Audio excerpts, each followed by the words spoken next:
a todos, bienvenidos a un nuevo edición del webinar del ciclo Recíclate del Colegio de Geógrafos de la Comunidad Valenciana. Hoy vamos a tener con nosotros a Jonathan Gómez Cantero, que es geógrafo, presentador del Tiempo en Castilla-La Mancha Televisión y uno de los mayores divulgadores y expertos sobre cambio climático que tenemos en la península ibérica y en Europa. Nos va a presentar la tesis que mantiene en estos últimos días, que es bajemos la curva viral sin que esto repercuta en la curva climática, a través de una serie de reflexiones que ha hecho a lo largo de estos años y cómo ha ido las diferentes crisis aumentando este consumo energético que hemos tenido. Sin más, os dejo con Jonathan, que es el encargado de empezar esta charla. Solo recordaros unas normas básicas, por favor. Vamos a mantener todo el mundo los micros encerrados, excepto el ponente, para que no se cuele audio.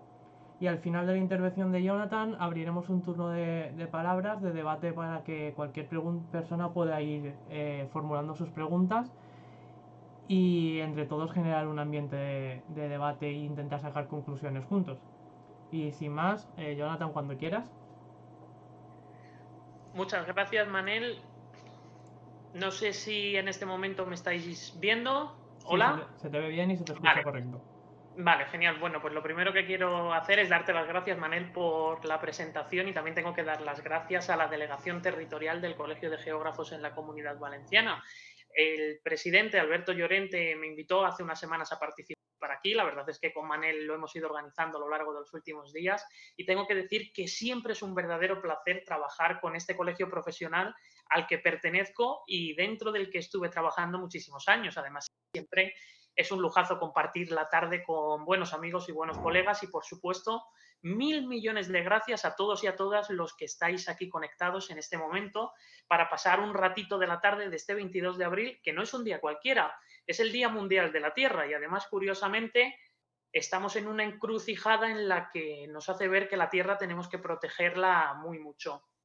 Cuando me invitaron a participar en la charla, vimos claramente un tema necesario, un tema que había que poner de manifiesto, y era la lucha contra el cambio climático. Es algo con lo que ya se lleva trabajando muchos años y seguramente que casi todos los que estamos aquí conectados lo hemos hecho a lo largo de nuestra trayectoria profesional, bien sea escribiendo algún artículo, divulgando o tomando conciencia de la verdadera situación y del problema que nos estamos echando año a año encima.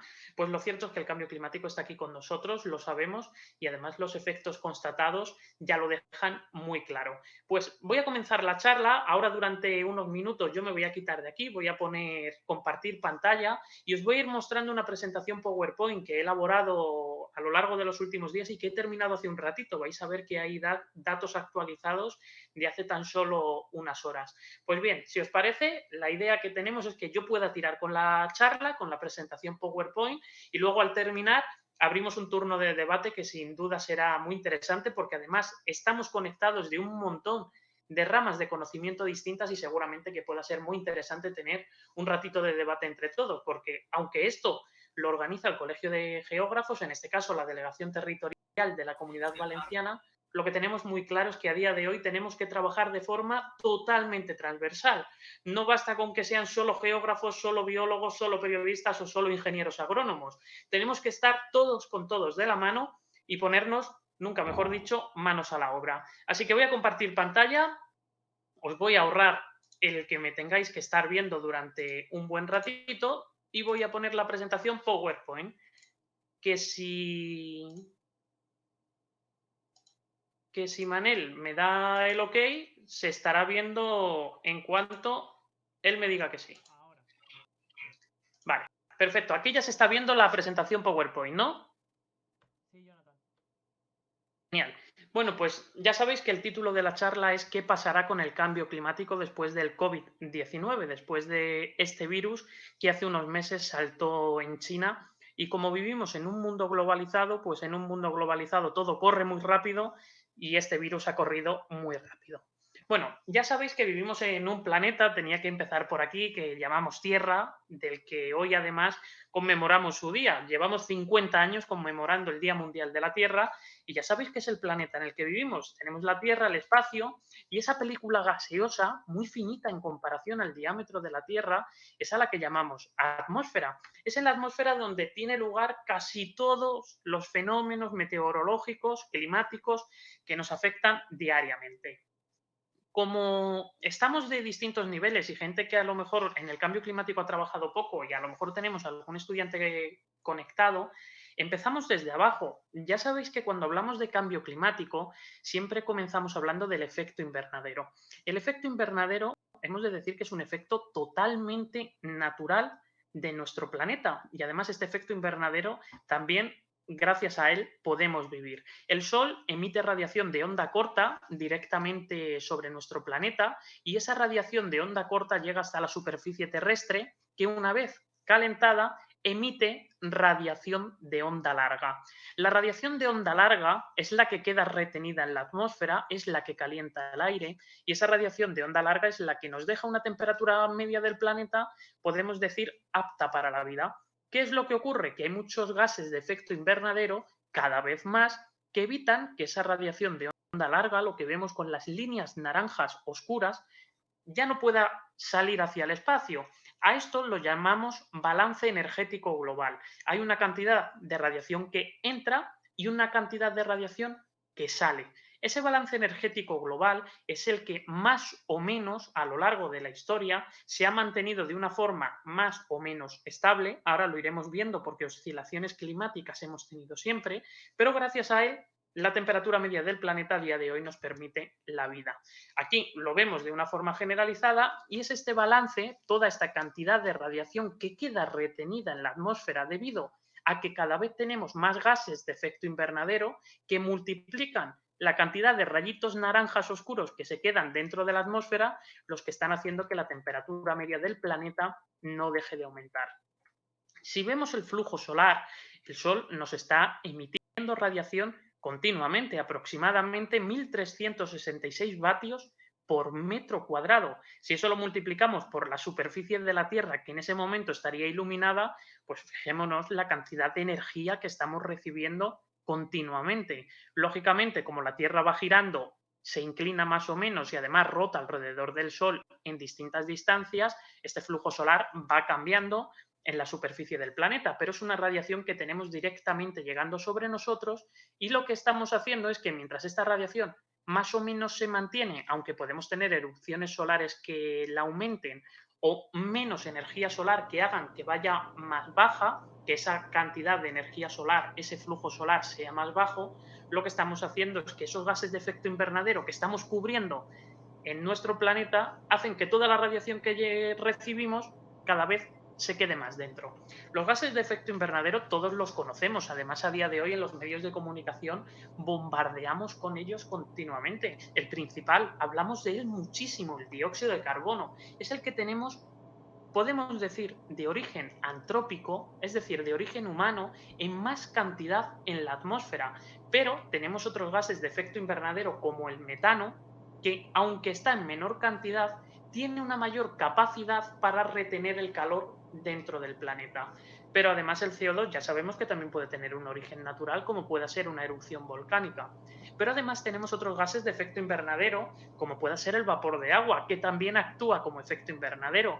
He visto al comienzo de la charla que teníamos gente relacionada con el mundo de la agricultura y seguramente todos sabemos que una noche fría de invierno que tenga los cielos completamente despejados, las heladas pueden ser muy severas, porque esa radiación que emite el planeta en forma de onda larga sale hacia el espacio.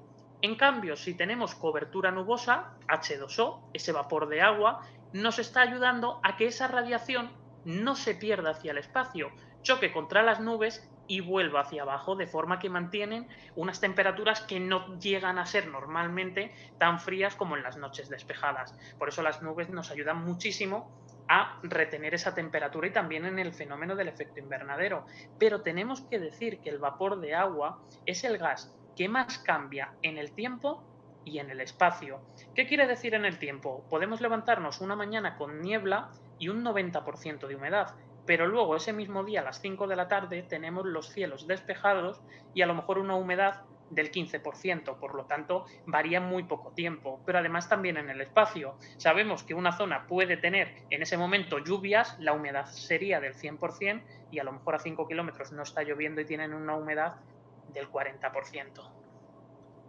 Además, el CO2 ya sabéis que tiene un origen antrópico, sobre todo la quema de combustibles fósiles, pero como os decía antes, también puede tener una componente natural, como pueda ser una erupción volcánica o como pueda ser un incendio forestal causado por un rayo. También sería un origen natural. ¿Cuál sería la temperatura media del planeta sin efecto invernadero? Pues bien, más o menos de media en el planeta tendríamos 18 grados bajo cero. Esto si no tuviésemos el efecto invernadero natural. Pero gracias al efecto invernadero natural, con ese dióxido de carbono natural, ese metano natural, ese vapor de agua natural, la temperatura media del planeta más o menos se queda en los 15 grados Celsius. 15 grados, que es una temperatura desde luego templada, muy apta para la vida, muy apta para tener agua líquida, muy apta para la humanidad. A lo largo de los últimos años se ha hablado muchísimo de cómo la concentración de dióxido de carbono ha ido aumentando y gráficas como estas se han mostrado hasta la saciedad. En el color rojo vemos la temperatura y en el color azul la concentración de dióxido de carbono. Podemos darnos cuenta que a lo largo de los últimos años hemos tenido muchas variaciones de la temperatura, pero especialmente a partir del año 1850 y también de finales del siglo XVIII, cuando comienza la revolución industrial, en este caso la concentración de CO2 en azul se dispara y con ellos también la temperatura media del planeta. Pues bien, la cantidad de dióxido de carbono se mide en partes por millón. Hace unos años se decía que estábamos en un récord absoluto de 400 partes por millón. De hecho, batió récord que incluso hay estudios geológicos que muestran que no hemos alcanzado esta concentración de dióxido de carbono en la atmósfera en unos cuantos miles de años. Pues bien, en este momento, la última media que tenemos de la concentración de dióxido de carbono en el planeta es de 415 partes por millón.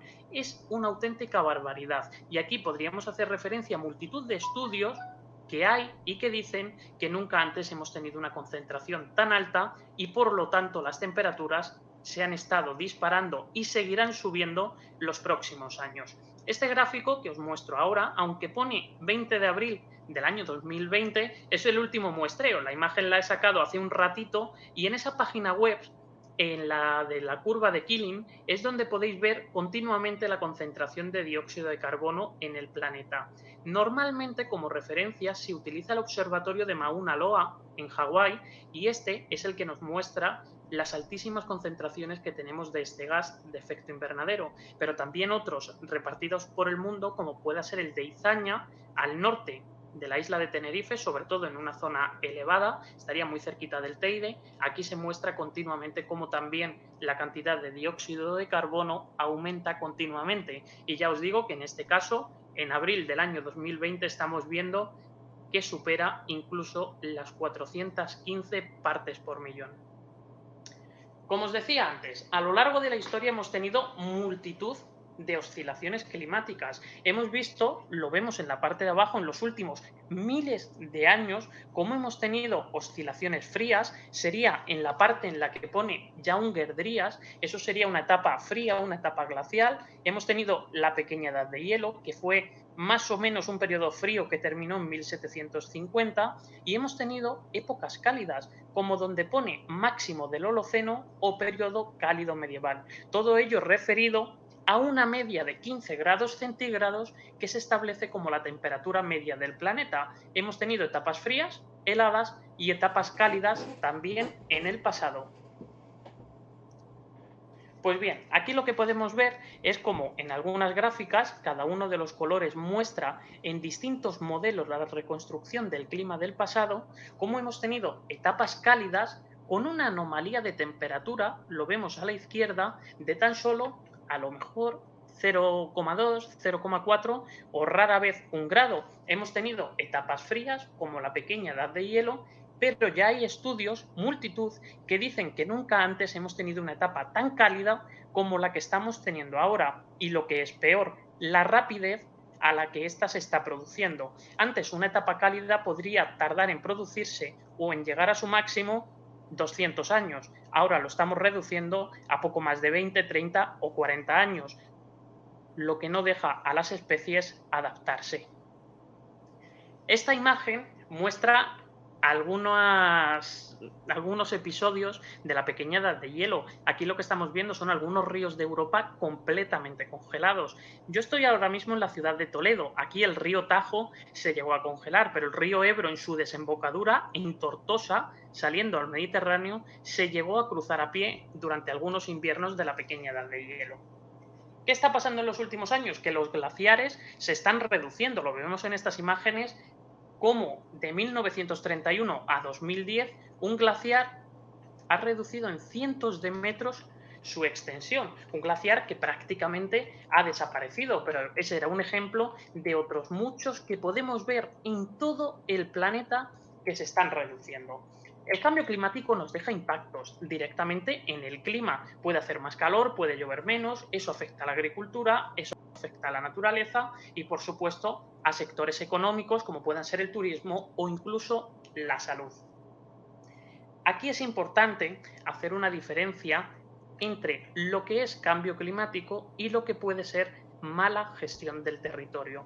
El río Ebro, todos sabemos que se desborda siguiendo periodos de retorno que son más o menos claros en función de sus estadísticas de los últimos siglos. A día de hoy sabemos que tenemos muchísimas urbanizaciones y muchísimos pueblos construidos en zonas inundables. No siempre que un río se desborda es cambio climático. A lo mejor ese río se está desbordando siguiendo su estadística normal, pero lo que ocurre es que hemos ocupado esas zonas inundables. Bien es cierto que en algunas zonas se está viendo cómo esos periodos de retorno se acortan. Lo que antes ocurría cada 100 años, a lo mejor ahora ocurre cada 50. Y lo que antes ocurría cada 50, a lo mejor ahora ocurre cada 10. Por ese motivo, nos referimos a que estamos viviendo un New Normal, un concepto en inglés que también se ha castellanizado como nuevo normal, la nueva situación que estamos viviendo.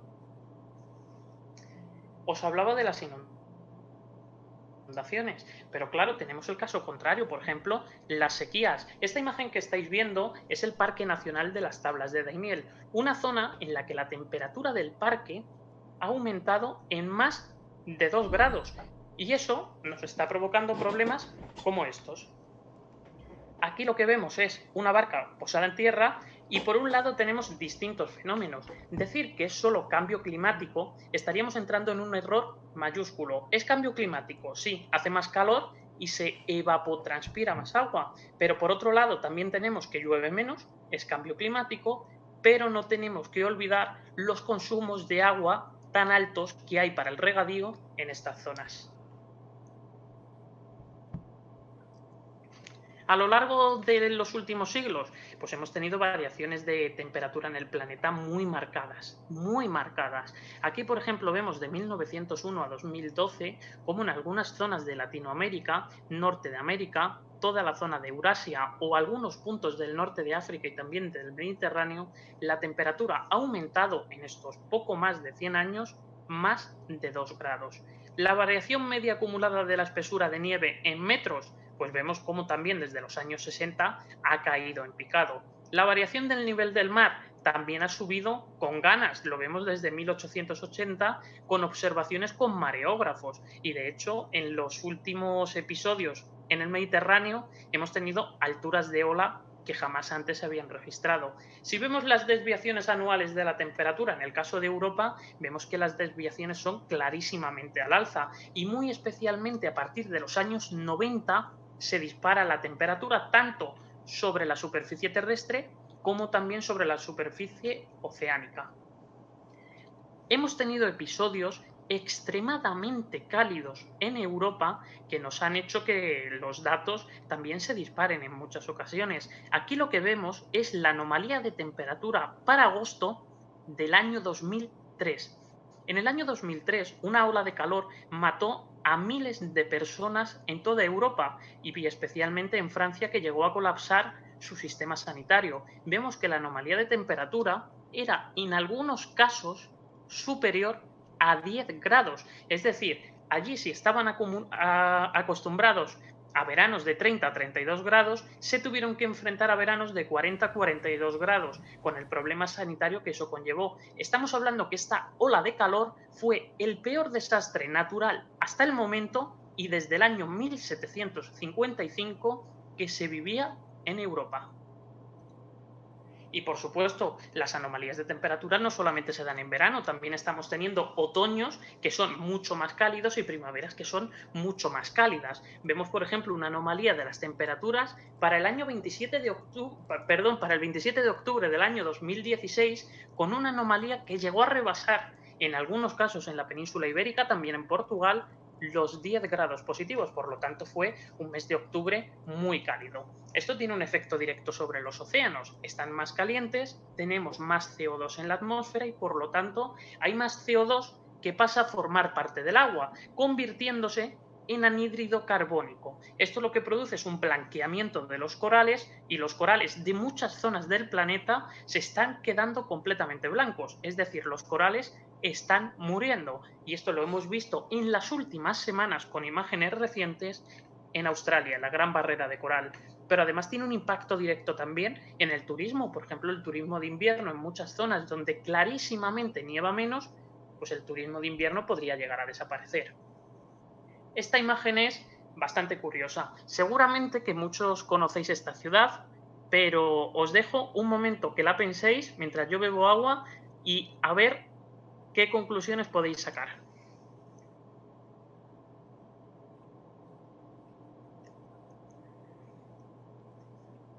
Bueno, aquí lo que vemos es la ciudad de Madrid. Esto es una imagen de calor del proyecto DESIREX, en el que participó la Agencia Espacial Europea, investigadores de la Universidad Autónoma de Madrid, incluso algunos profesores como Felipe Fernández García, del Departamento de Geografía, al que le pedí estas imágenes para distintas charlas. Aquí lo que vemos es el calor y vemos sobre todo cómo tenemos un fenómeno que es el de isla de calor urbana.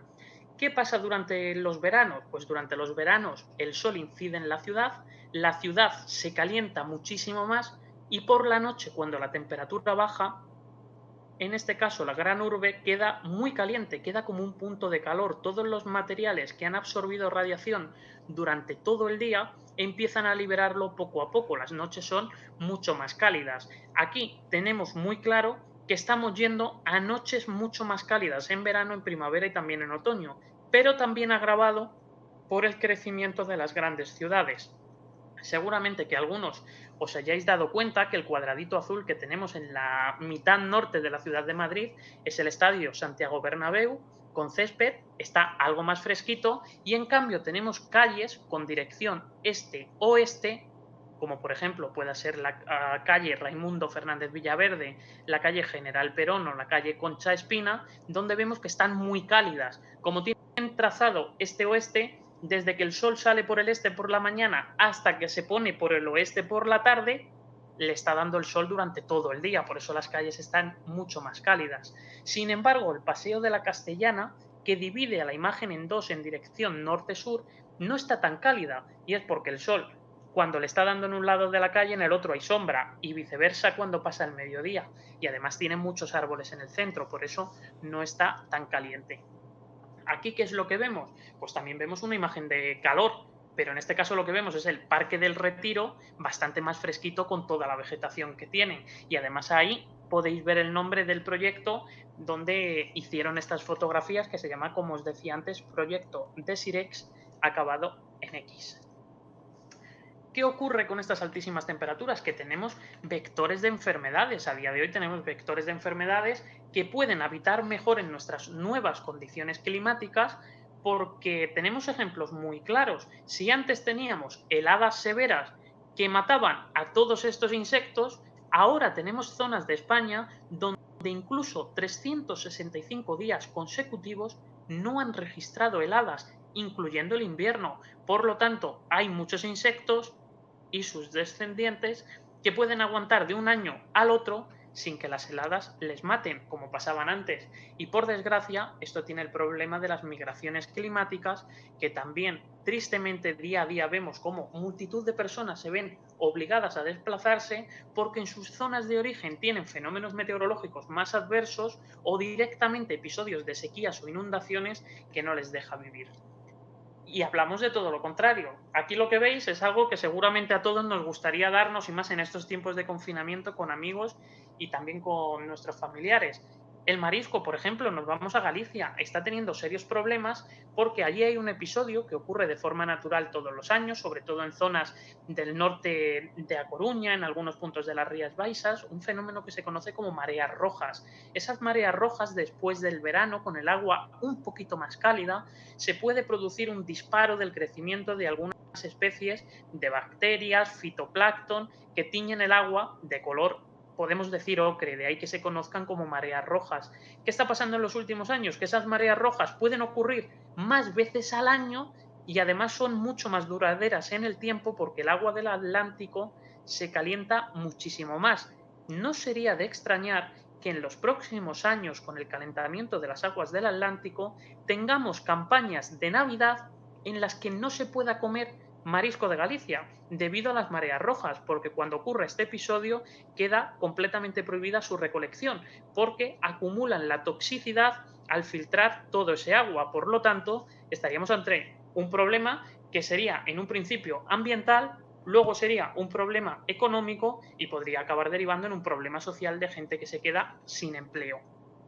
Pero además estamos teniendo fenómenos meteorológicos adversos. El huracán Ofelia hace muy poquito rozó las costas de la península ibérica con categoría de huracán. Ya hemos tenido 3 sustos, tanto en Portugal como en España, de huracanes que se aproximaban, pero por suerte han perdido categoría poquito antes de tocar nuestras costas. Lo que sabemos es que como el agua del Atlántico está más cálida, en los próximos años podríamos tener, y ya hay estudios que lo dicen, huracanes o ciclones tropicales que pudieran llegar a nuestras costas y a nuestro país, produciendo todos los daños que podemos imaginar.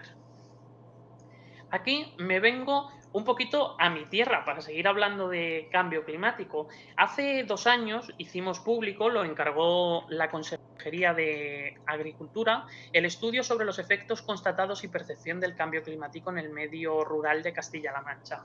Aquí durante unos cuantos meses estuvimos trabajando en ver cómo en una región del interior de España las temperaturas, las lluvias, estaban cambiando. Pues os fijáis aquí, en el caso solamente de Castilla-La Mancha, cómo las temperaturas han ido variando desde los años 80. Si cogemos la temperatura media anual, fijaos en esa línea roja cómo hemos tenido una variación entre años, una variación interanual bastante marcada, esos dientes de sierra, pero si hacemos la tendencia lineal, vemos clarísimamente cómo desde los años 80 hasta los años actuales, la temperatura media del interior de España no ha dejado de aumentar, y eso por supuesto con todos los impactos que tiene. Aquí lo podemos ver por provincias, luego lo hemos separado, son datos de la Agencia Estatal de Meteorología. Fijaos en el caso de la provincia de Cuenca, que es la que está en color rojo intenso, la temperatura media ya ha aumentado en 1,89 grados, es decir, casi 2 grados de aumento en poco más de 30 años. Además, si lo separamos por estaciones la situación es mucho más preocupante. Cuando hacemos estudios climáticos, la primavera no va, como solemos decir, del 21 de marzo al 21 de junio y demás, con estos días que son astronómicos. En términos climáticos, la primavera es marzo, abril y mayo, y el verano junio, julio y agosto. Fijaos en el mapa de la primavera, cómo en el caso de Cuenca, la temperatura de la primavera ha llegado a superar los 2 grados de aumento. Es decir, tenemos primaveras mucho más cálidas, pero es que si nos vamos al verano, fijaos que en el verano, incluso en el caso de Cuenca, son casi 2 grados y medio, 2 grados en Toledo y Albacete, 2,18 en Guadalajara o 2,14 en Ciudad Real. Es decir, veranos extremadamente cálidos ya de media, ya sin ola de calor, ya lo que las temperaturas de forma constatada han aumentado. Y si nos venimos al otoño y al invierno, también hemos tenido esos aumentos de temperatura, aunque ya no tan marcados, han sido algo más suaves, pero en todo caso estamos hablando de valores que en algunos casos provinciales llegan a alcanzar casi los 2 grados de aumento, o sea que desde luego un verdadero problema. Si os fijáis, que antes os hablaba de ello, número de días de calor y número de episodios de frío. En la gráfica, año a año, veis en las barras de color rojo el número de días por encima de 30 grados que hemos tenido. Y en azul, el número de días por debajo de 0 grados. Si os fijáis en las líneas discontinuas, los días cálidos están aumentando a gran velocidad y los días fríos están disminuyendo casi a la misma velocidad que aumentan los cálidos.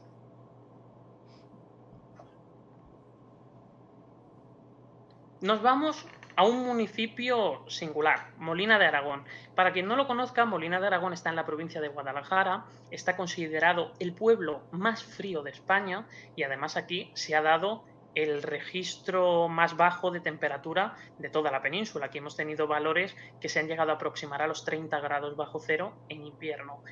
Fijaos en las líneas de color rojo cómo el número de días de más de 30 grados está aumentando y el número de días por debajo de 0 grados, es decir, en los que tenemos heladas, pese a que estamos en el pueblo más frío de España, están disminuyendo también a gran velocidad.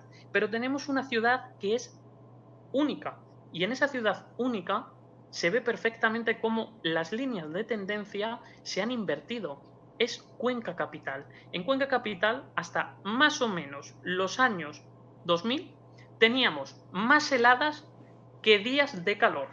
A partir del año 2000 tenemos más días de calor que número de días de helada. Es decir, se ha dado completamente la vuelta. Un ejemplo muy claro de cómo con estas nuevas condiciones climáticas podemos tener, por ejemplo, vectores de enfermedades que vivan mucho mejor en nuestro clima, porque ahora, por ejemplo, el frío no les va a matar.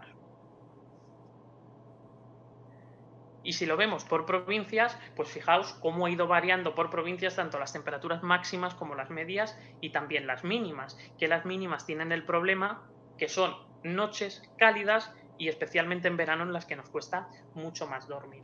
Si hacemos tendencias por cuencas hidrográficas, podemos ver que en escenarios de cambio climático en los que haga más calor, vamos a tener, por un lado, disminución del recurso hídrico porque se evapora más agua. Por otro lado, aumentará el consumo, sobre todo de los regadíos, y además aumentará toda la evaporación debido al calor y a la radiación incidente sobre las láminas de agua. Por ejemplo, en el Guadalquivir, en la barra de color morado, podéis ver cómo aumentaría la evaporación en embalses y humedales. Estamos hablando de que aumentarían un 35%, es decir, agua que sale del sistema. Y si vemos en la barra azul, siguiendo en la cuenca del Guadalquivir, seguiríamos con una disminución del recurso hídrico pues de casi un 35% y además aumentaría el consumo en regadíos en torno a un 7%. Es decir, los balances hídricos se rompen tal y como los conocemos. Aquí me vais a permitir que os muestre algunos datos de un estudio que hicimos público hace un año en la Agencia Estatal de Meteorología. Fue la Guía de Impactos del Cambio Climático en España, que además se encargó por parte de la Secretaría de Estado de Medio Ambiente y que el año pasado, en el Día Meteorológico Mundial, se dio a conocer en Madrid, en la sede de AEMET. Pues hemos tenido algunos resultados muy claros para hablar de cambio climático en España. Aquí podéis ver en el conjunto de España cómo desde los años 70 la variación de las temperaturas ha sido cada vez más al alza. Podemos ver cómo las primeras barras son azules, azules oscuros, en los años 90 empiezan a aparecer las rositas, en el año 2000 empiezan a ser más oscuras y a partir del año 2010, fijaos que estamos hablando ya de algunas barras que son rojas. En este caso, desde el año 1971, la temperatura media de las máximas, de las temperaturas máximas diarias, ha subido casi medio grado cada 10 años. Es decir, a día de hoy en España, y esto es un dato de datos de la Agencia Estatal de Meteorología, ha subido más de 2 grados, 2,16. Si vemos, por ejemplo, las temperaturas mínimas, las noches, en este caso vemos como las noches también han ido aumentando su temperatura, no tanto como las tardes, como veíamos anteriormente, y aquí estamos hablando de que el aumento de las noches ha sido de 1,69 grados, es decir, tenemos noches que son 2 grados más cálidas. Aquí seguro que hay gente escuchándonos en este momento que seguramente recuerde noches en las que se duerme francamente mal, y sobre todo los que vivimos en Castilla-La Mancha y en el interior peninsular lo sabemos muy bien. Aquí tengo que decir que en los últimos años se han batido multitud de récords de temperaturas mínimas más altas, es decir, las noches más cálidas, no solamente en la península, sino también en buena parte del mundo. Y si vemos las temperaturas medias, pues las temperaturas medias nacionales han subido 0,42 grados cada década. Es decir, a día de hoy la temperatura media de España ha subido 2 grados. Si lo dividimos por estaciones, que además es bastante, podemos decir, en este caso resumido, verlo por estaciones del año, pues por ejemplo en el otoño vemos como la temperatura media del otoño en España, es decir, incluye Península, Baleares y también Canarias, ha subido muchísimo la temperatura del otoño. Pues fíjense, 0,36 grados cada 10 años. La temperatura del invierno no ha subido tanto, pero también ha subido un poquito, 0,12 cada década. Vemos esa línea discontinua de puntos como nos muestra inviernos que han sido más cálidos. La primavera, pues basta con ver la primavera cómo se ha disparado la temperatura en primavera. Aquí nos lo muestran los datos, pero la percepción humana, aunque no nos sirva del todo para estudios climáticos, también puede ser muy clara. Las primaveras están siendo mucho más cálidas que antes, y solamente hace falta ver los datos para darnos cuenta de que no es ninguna cosa subjetiva, es totalmente objetiva. La temperatura media de la primavera en España ha alcanzado casi los 3 grados de aumento desde los años 70, y es que estamos hablando que ha crecido la temperatura casi a 0,6 grados por década. Esto, aunque nos parezca poco, es una auténtica barbaridad, porque estamos hablando de la temperatura media de zonas de montaña, de zonas marinas, de zonas de gran altitud, de zonas bajas, y desde luego son las primaveras las últimas que estamos teniendo extremadamente cálidas. Y por supuesto, como imaginaremos, en el verano la temperatura también ha subido con ganas, y lo vemos, por ejemplo, es que ha subido más de 0,6 grados por década. Estamos hablando de 2,87 grados. Es decir, aquí como titular, que como trabajo en un medio de comunicación, estas cosas también se van aprendiendo para bien. La temperatura media de los veranos en España ha aumentado en casi 3 grados desde los años 70. Por este motivo, hubo un titular el año pasado, cuando se hizo público este estudio, que salió en absolutamente todos los medios de comunicación, y era que los veranos se habían alargado casi 5 semanas en España desde los años 70. Aquí hemos utilizado 57 observatorios, los que tenían la serie más larga, y hemos visto cómo los veranos efectivamente se han ido alargando. En este mapita, si veis el título de arriba, número de días de alargamiento del periodo estival cada 10 años, pues podemos ver en Madrid, en el centro de la península, que cada 10 años el verano se ha alargado 9 días. Nos vamos a la Comunidad Valenciana, a Valencia capital, vemos que casi 11 días. Nos vamos, por ejemplo, a Valladolid, 5,18, a Coruña, casi 12 días más de verano por década, o nos podemos ir a Gran Canaria con esos 16 días más de verano por década. Aquí, en este tipo de gráficos, quisimos resumir cómo estaban aumentando los veranos. En la columna, en el eje de la izquierda, podéis ver la fecha, y en las líneas azules, época de inicio y de finalización del verano. Aquí lo que vemos es claramente como, por ejemplo, en Madrid Retiro, en el centro de la ciudad de Madrid, el verano comenzaba en los años 70 en torno al 12 de julio, y a día de hoy comienza en torno al 12 de junio, es decir, un mes antes. El verano a día de hoy, en cuanto a temperatura se refiere, empieza un mes antes en Madrid, y también sale antes. Acababa en los años 70 más o menos el 22 de septiembre, y a día de hoy acaba en torno al 26 de septiembre, es decir, un mes más por delante y una semana más por detrás.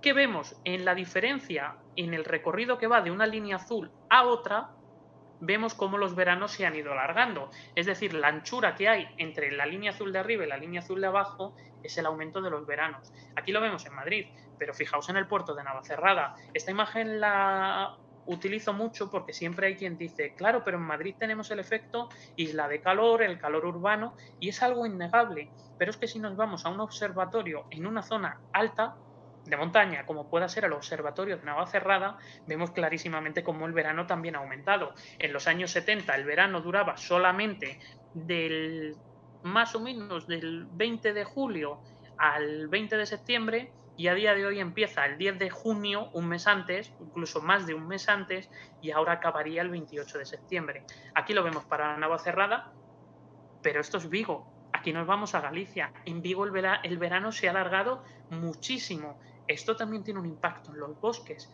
Bosques que a día de hoy están mucho más secos, son mucho más vulnerables al fuego. Lo vemos, por ejemplo, en Badajoz, en Talavera la Real. Lo vemos en el Observatorio de la Molina, Observatorio de Alta Montaña. En Zamora, una ciudad emblemáticamente fría de Castilla y León, con veranos mucho más cálidos. Salamanca, espectacular cómo han aumentado los veranos en Salamanca. Para que nos hagamos una idea, en los años 70 comenzaban el 12 de julio y en los años, pues en la actualidad, año 2018, empiezan el 12 de junio o incluso un poquito antes. Estamos hablando que por delante entran un mes antes, pero es que por detrás salen un mes más tarde. O sea que desde luego una situación muy clara de cómo aumenta la temperatura en los veranos. Lo vemos en Santa Cruz de Tenerife. Aquí nos vamos a las Islas Canarias, también clarísimamente un aumento de los veranos. En Gran Canaria algo espectacular, y aquí la proximidad con África, la llegada de calimas y de aire cálido procedente del norte de África también ayuda mucho a que tengamos, en este caso de Gran Canaria, que los veranos empezaran, en cuanto a temperaturas se refiere, una temperatura media de 25,6 grados a primeros de agosto y a día de hoy a mediados de junio, un mes y medio antes. Es decir, una situación desde luego bastante difícil de lidiar con ella. Aquí os hablaba antes de Madrid Retiro, centro de Madrid, y Puerto de Navacerrada. Sobre todo fijaos en las barras, como pese a que podamos decir que influye mucho el calor urbano, que lo hace, está clarísimo que las oscilaciones de temperatura se dan tanto en el interior de la ciudad como también en zonas de montaña. Aquí vemos, por ejemplo, Córdoba, cómo ha variado sus temperaturas. Vemos el aeropuerto de Gran Canaria, donde teníamos una serie de datos bastante larga, también esas oscilaciones cálidas. Lo vemos en Oviedo, lo vemos en Barcelona, lo seguimos viendo en La Molina. Y ya os digo que este estudio se hizo público el año pasado en la Agencia Estatal de Meteorología por un proyecto de la Secretaría de Estado.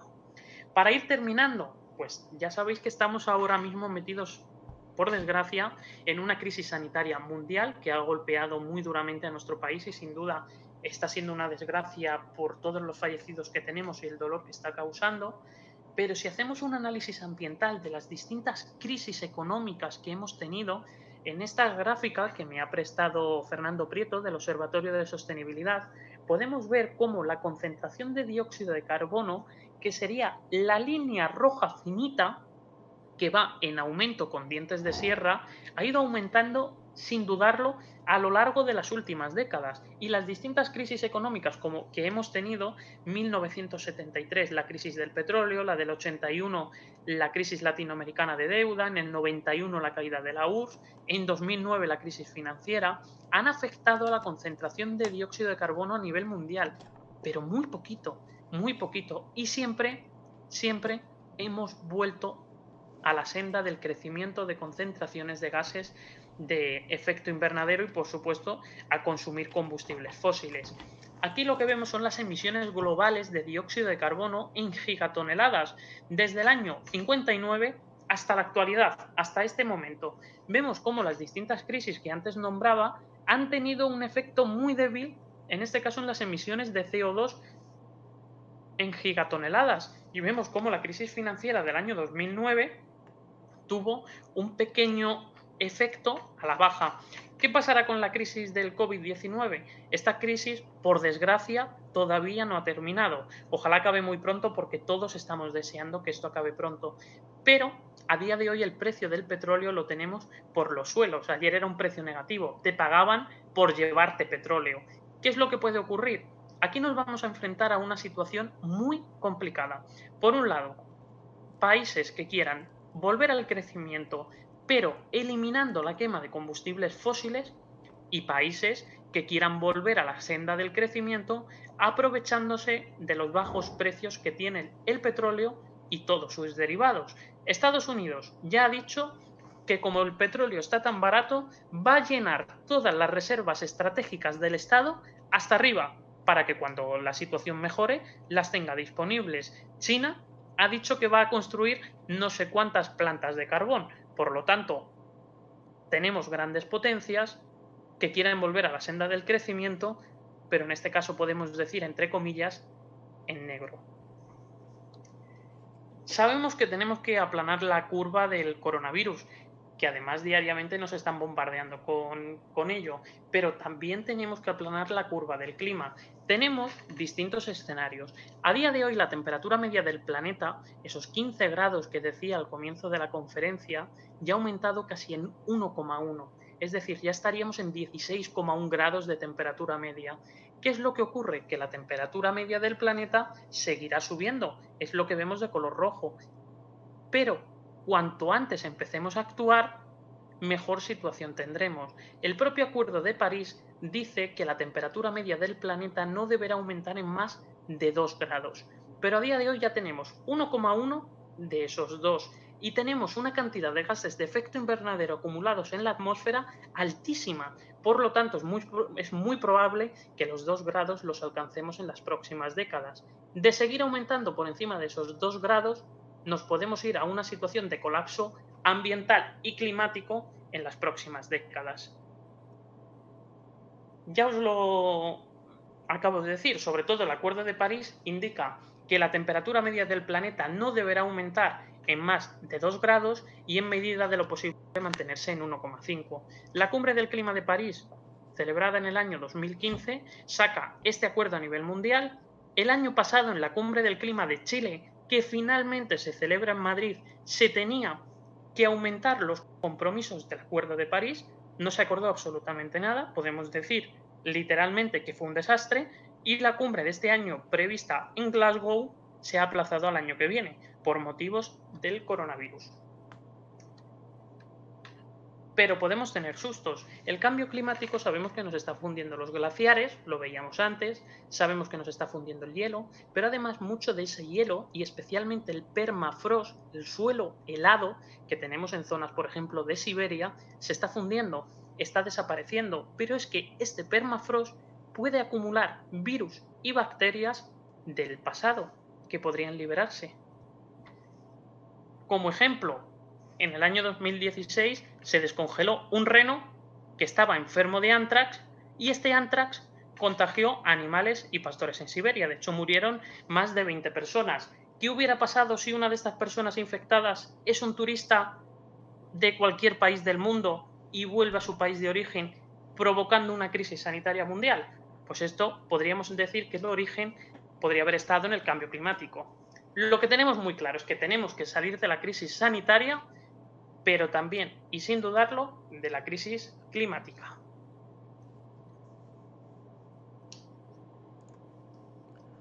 Pues muchas gracias, Jonathan.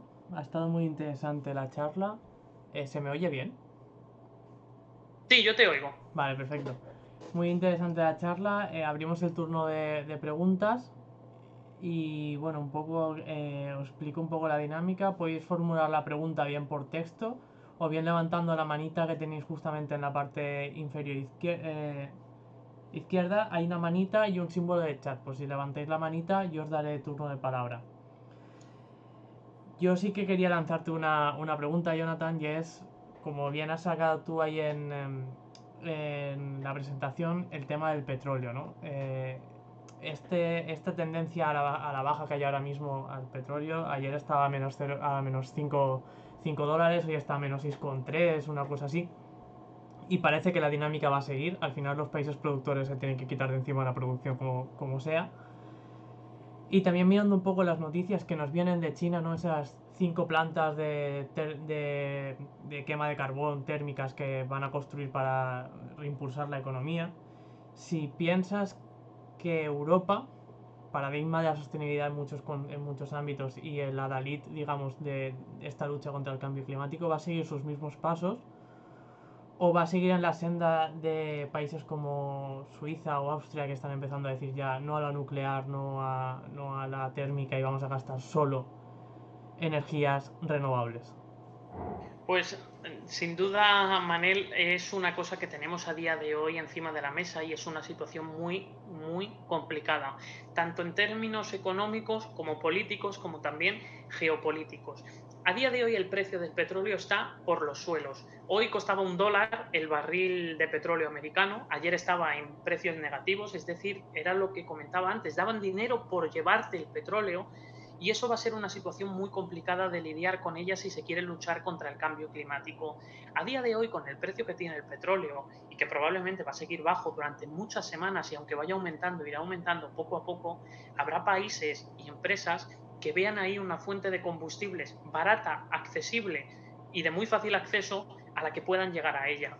Ya no me refiero solamente a grandes potencias como puedan ser China y Estados Unidos, que también, pero me refiero a economías emergentes, India, Brasil, algunos países de Latinoamérica, incluso algunos países de África, que van a ver ahí una fuente energética a precios muy bajos y por lo tanto muy probablemente quieran aprovecharse de esa situación. Y no lo digo aprovecharse en sentido negativo, digo aprovecharse de esa situación ya que tienes un recurso bastante barato. La situación les puede llevar clarísimamente a que utilicen todo ese petróleo. Por otro lado, en el lado contrario, hace tan solo unos días varios ministros de la Unión Europea encargados de estos asuntos firmaban una declaración por la que la Unión Europea tenía que mantener su Green Deal, su horizonte verde. Ese horizonte verde esperemos que se consiga. Parece ser que algunos países de la Unión Europea, también España, están apostando por él. Pero lo cierto es que el clima no conoce de fronteras. Nos va a servir de poco, eso no quiere decir que no haya que hacerlo, pero nos va a servir de poco que unos cuantos países tomen un crecimiento verde, aunque puede ser mucho más saludable para sus ciudadanos, si otros países van a seguir emitiendo, porque el clima, como digo, no conoce de fronteras y lo que emita uno nos va a repercutir a otros. Eso no quiere decir que todos debamos emitir. Tenemos que intentar que sea cuanto menos, pero queda muy claro que la situación de los próximos meses en la lucha contra el cambio climático va a ser muy, muy complicada. Y parece que todavía tenemos responsables que no se dan cuenta que la lucha contra el cambio climático también es una lucha contra futuras crisis sanitarias que puedan darse. Muchas gracias por la respuesta, Jonathan. Miquel Agurruza, de Agroseguros, creo que es conocido tuyo, hace una pregunta bastante interesante que dice que si existen evidencias de un mayor número de manchas solares e incrementos de tormentas con granizo por estos procesos de cambio climático de los que estábamos hablando. Vale, por un lado, creo que son dos preguntas distintas. Por un lado la del granizo y por otro lado la de las manchas solares, ¿no? Sí. Vale, por un lado la de las manchas solares. Las manchas solares y los ciclos solares están más o menos claros y aunque de vez en cuando podemos tener alguna mancha solar nueva, lo cierto es que el Sol lleva unos ciclos que son bastante estándares. A día de hoy el Sol está casi en un mínimo solar, por lo tanto, ¿tenemos manchas solares? Sí. ¿Tantas como tendríamos en un máximo solar? No. Aquí, yo he de decir que yo no soy astrónomo, pero estos estudios a día de hoy de otros colegas, uno los mantiene cerca y a día de hoy no estamos teniendo un gran número de manchas solares. De hecho, está dentro del mínimo solar y estamos teniendo una actividad solar, por suerte, bastante moderada, porque ya solamente nos quedaría tener alguna tormenta solar intensa y que llegara más radiación al planeta. Pero de momento la situación es que el Sol está por un lado bajo. En cuanto a tormentas de granizo, lo que sí parece que apuntan algunos estudios es que en algunas zonas están aumentando las tormentas. Por un lado. Por otro lado, al aumentar las tormentas, tenemos más probabilidad de que aumente el número de episodios de granizo. Y por otro lado, también se está viendo que el tamaño del granizo está aumentando en algunas zonas. Es decir, esas pelotitas, ese pedrisco que conocéis muy bien en agroseguro, sobre todo lo que se está viendo es que en algunas zonas está aumentando de tamaño. Aquí la gente de la Universidad de León tiene estudios muy buenos del tamaño del granizo, incluso alguna aseguradora como por ejemplo Mafre hizo hace unos años un estudio de los episodios de granizo en el interior de la península ibérica, hay un libro publicado y además está disponible en internet y se ve como en algunas zonas esa frecuencia del número de granizadas al año ha variado y nosotros, por ejemplo, en el caso del interior peninsular, sí que hemos visto que tenemos provincias, sobre todo las que están muy cerquita de las costas mediterráneas, incluso me meto hasta la provincia de Albacete, tienen mucho más tormentas al año. Entonces, como tenemos muchas más tormentas al año, lógicamente también aumenta el número de episodios de pedrisco que tenemos al año. Pero depende de las zonas de España. Por ejemplo, en algunos puntos del centro de la península, como pueda ser Salamanca o algunos puntos como Segovia, ahí hemos visto que tampoco está aumentando demasiado, se mantiene dentro de la normalidad.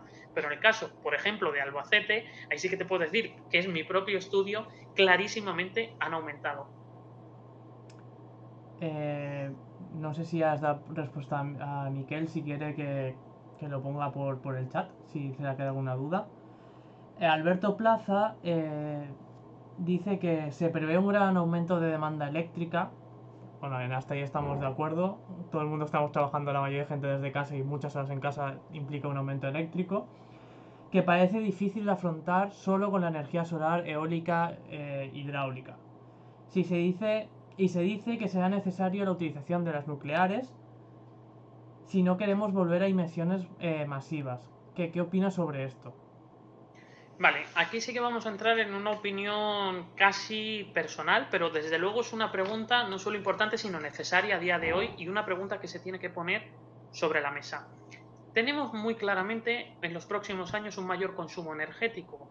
Pues quizá no porque podemos ir a elementos que sean más eficientes energéticamente, bombillas más eficientes de las que usamos en casa, podemos ir a electrodomésticos más eficientes que ya no sean de consumo D, que sean A++, de esta clasificación energética que se hace, a viviendas y edificios que sean mucho más eficientes energéticamente y por lo tanto de partida no tiene por qué aumentar el consumo energético en los próximos años, porque podemos ir a una mayor eficiencia y tenemos que ir a ella. Por otro lado, somos el país de la Unión Europea con más horas de sol al año y con mayor superficie solar que puede construir en los próximos años. Claramente, si queremos apostar por las energías renovables, tenemos que aprovechar el recurso que tenemos. Ese recurso puede ser el sol, también puede ser el viento, aunque no todos los días tenemos viento. Pero hace años, yo llevo unos cuantos años participando en congresos nacionales de medio ambiente, en los CONAMA, seguramente muchos de los que estamos aquí conocemos y hemos participado en ellos. Y hace años, en el año, por ejemplo, 2008, que además ese le recuerdo muy claro al comienzo de la crisis, había quien decía que la energía eólica nunca podría darnos más del 15% de la energía que consumimos. A día de hoy, la energía eólica nos ha llegado a dar en algunos momentos más del 60% de la energía que se estaba consumiendo. Por lo tanto, ¿la energía renovable nos podrá dar el 100%? Pues hay zonas de España donde se lo está dando. Por ejemplo, la Isla del Hierro. Estamos hablando de 10.000 habitantes, pero 10.000 habitantes con sus necesidades, con una superficie pequeña, es una isla, y han llegado a tener semanas de funcionar completamente con energía totalmente renovable. Aquí también tenemos que hacer una apuesta clara, no solamente de lo que se vaya a construir en el campo o se vaya a construir en un descampado. ¿Por qué tener multitud de edificios con una gran azotea en ciudades como puedan ser Madrid, Barcelona, Toledo, Ciudad Real, Salamanca, Valladolid o Vigo? Multitud de azoteas peladas con tela asfáltica de color negro y no poner placas solares en todas esas azoteas que sirvan para abastecer el edificio. Todo esto no lo tenemos que plantear. ¿Es probable que podamos funcionar al 100% con energías renovables? Probablemente sí. Si se quiere y se aprovecha todo lo que se puede aprovechar, muy probablemente sí. La energía nuclear ha intentado utilizar el cambio climático como argumento para asentarse todavía más. Y de hecho, se suele decir que la energía nuclear necesita del cambio climático para vivir, pero el cambio climático para vivir no necesita de la nuclear.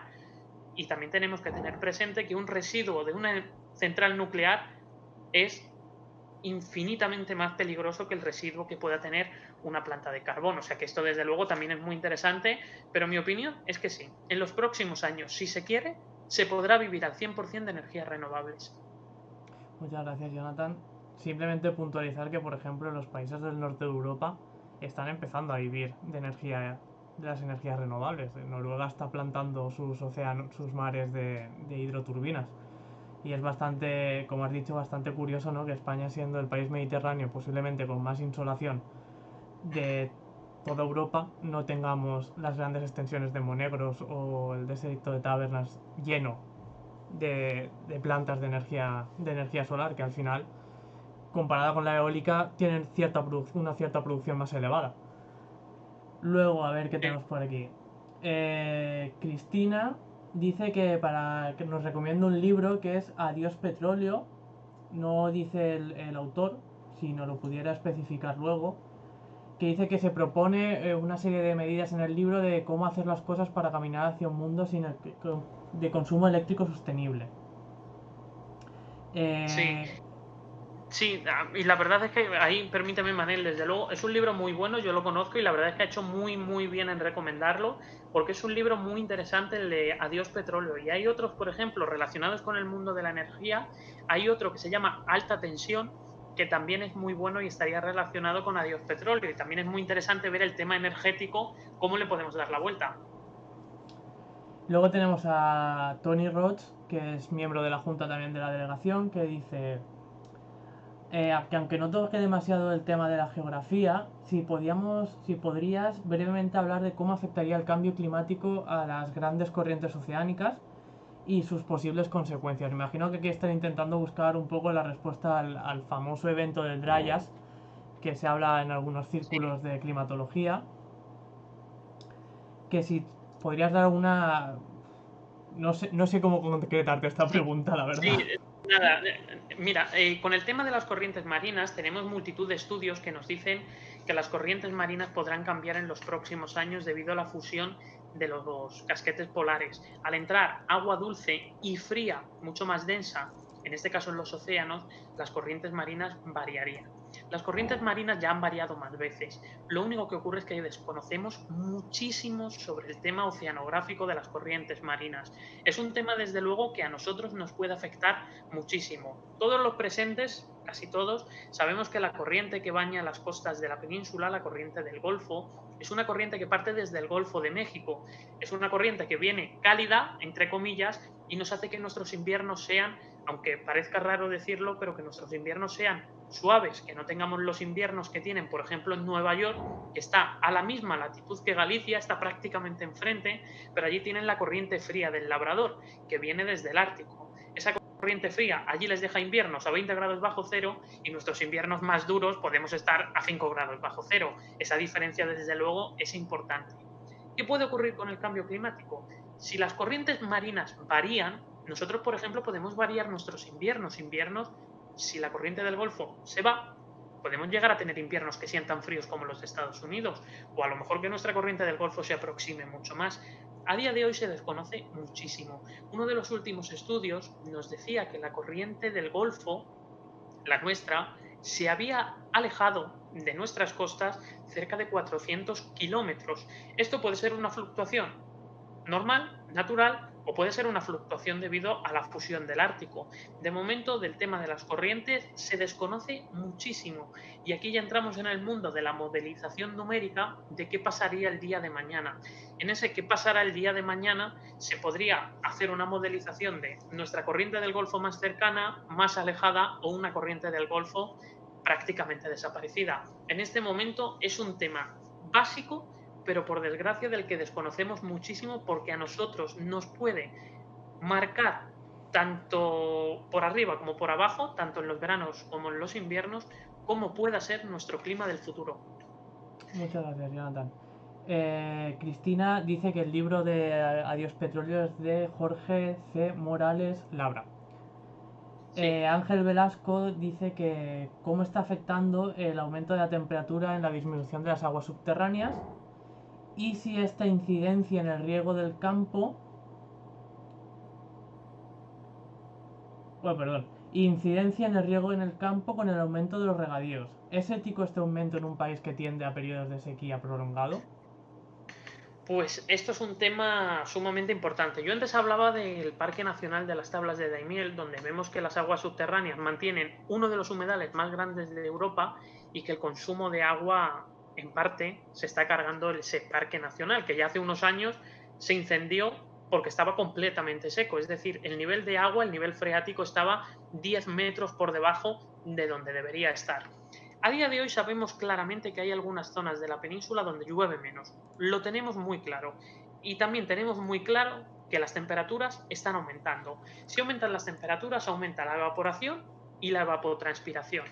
Aquí ya, de momento, de entrada, el balance hídrico lo hemos roto por completo. Por lo tanto, va a llegar menos agua a los acuíferos que tenemos abajo.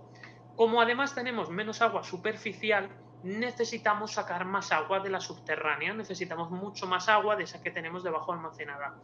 Aquí se sabe que también tenemos zonas de España, como pueda ser el interior peninsular, algunas zonas de Murcia, algunas zonas del interior de la Comunidad Valenciana, zonas de Extremadura, donde se ha disparado el consumo del agua subterránea, pero disparado de multiplicarse hasta en un 200%. Esta situación, desde luego, es bastante grave porque ese agua la tenemos hoy, pero como sabemos, los acuíferos se recargan más lentamente y además está entrando menos agua. Por lo tanto, habrá acuíferos que a lo mejor en unos pocos años, como ya tenemos algunos, prácticamente los dejemos secos, esquilmados y desaparezcan en los próximos años y dejemos de disponer de ese agua.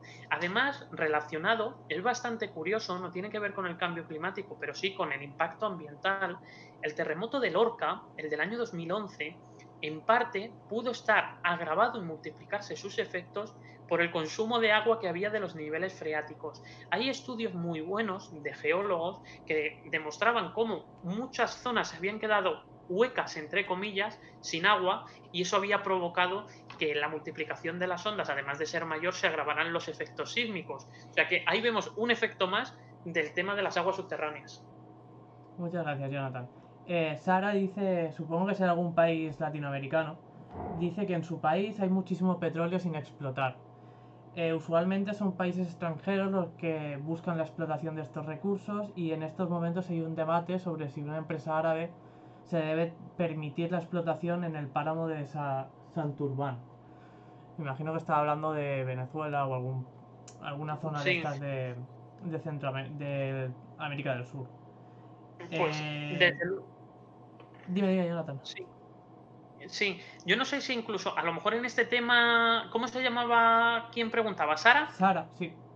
O sea, a lo mejor a Sara, no sé si tú la tienes localizada, podrías abrirla el micrófono y que nos dijera en qué países y sobre todo lo que es muy interesante es que ella nos dé su percepción y de la gente que le rodea, porque aquí volvemos a lo mismo, hay gente que pueden ver aquí un futuro, un puesto de trabajo en la explotación de hidrocarburos o hay gente que lo puede ver como un problema ambiental. Yo estuve trabajando bastantes años en la lucha contra las prospecciones petrolíferas en Canarias. He de decirlo, y además hay multitud de entrevistas que concedía a los medios de comunicación en las que hablaba de cómo Repsol quería sacar petróleo de Canarias. Finalmente no se hizo, pero se hicieron 3 prospecciones de 11 que había previstas. Repsol hizo aquellas prospecciones y yo recuerdo una sociedad, no voy a decir dividida porque la sociedad no estaba dividida, un 90% estaban en contra y un 10% estaban muy a favor de esa explotación del petróleo. Aquí estoy hablando de los años 2015, 2016, 2017. ¿Esta situación a qué llevaba? Pues a ver que había gente que veía ahí un puesto de trabajo, que veía una salida económica a su situación laboral y familiar que pudieran tener, y que no lo critico, que me parece muy humano, que ante la desesperación todos nos tenemos que ver en esa piel. Eso no lo criticaré en absoluto, por muy defensor que sea de la naturaleza, siempre entenderé a la gente que en ciertas situaciones de necesidad económica y familiar puedan ver en estos temas una salida. Y creo que en esto todos tenemos que ser humanos. Olvidarnos de la faceta medioambiental, tenemos que ser humanos. Y aquí se veía claramente cómo había gente que lo necesitaba. Por supuesto, el daño que eso pudiera tener en los cetáceos, en posibles vertidos que dejara la isla de Lanzarote, perdón, a la isla de Lanzarote y Fuerteventura sin agua potable, porque su agua es de desaladora. Ante un hipotético vertido, se quedaban sin agua. Y sabemos que las Islas Canarias viven del turismo. Si hubiese un vertido, ¿quién se va a ir a una playa llena de chapapote, como ocurrió en Galicia? Los riesgos se multiplicaban, eso a nuestro entender, pero había gente que lo defendía y había gente que lo defendía porque necesitaban tener ahí una salida económica. A mí sí que me gustaría, si es posible, que Sara nos diga cómo lo ve ella y qué tipo de cosas oye la gente que le rodea en la calle, en el barrio, en su ciudad, porque desde luego es una mirada interesante para que también nos pongamos en la piel de otras personas. Que en este sentido, hablaba ayer con un amigo canario de este tema que justamente ahora os digo, y sabemos que ahora mismo el turismo va a caer en picado. Tristemente, el turismo va a caer en picado en nuestro país, que tiene hiperdependencia del sector turístico. Pero es que en las Islas Canarias, el PIB del turismo de Canarias es más del 35% y en el caso del empleo, el turismo da más del 40%. Este año las Islas Canarias, en principio, van a tener un turismo mínimo. Ya veremos a ver qué decide el Estado, pero todo parece indicar esta situación. Y Vale. si una empresa como pudiera ser Repsol, que hace años hizo las prospecciones, ahora vuelve y dice que quiere aprovechar a sacar ese petróleo para tenerlo disponible el día de mañana, ¿qué pasará? Ya le hemos comentado a Sara a ver si quiere abrir micro y cámara. Parece que sí. Hola Sara. Te ponemos en pantalla un segundito. A ver, Sara, aquí. Te tenemos. Cuando quieras, Sara, puedes compartir con nosotros tus reflexiones que ha dicho Jonathan. Y gracias por querer participar.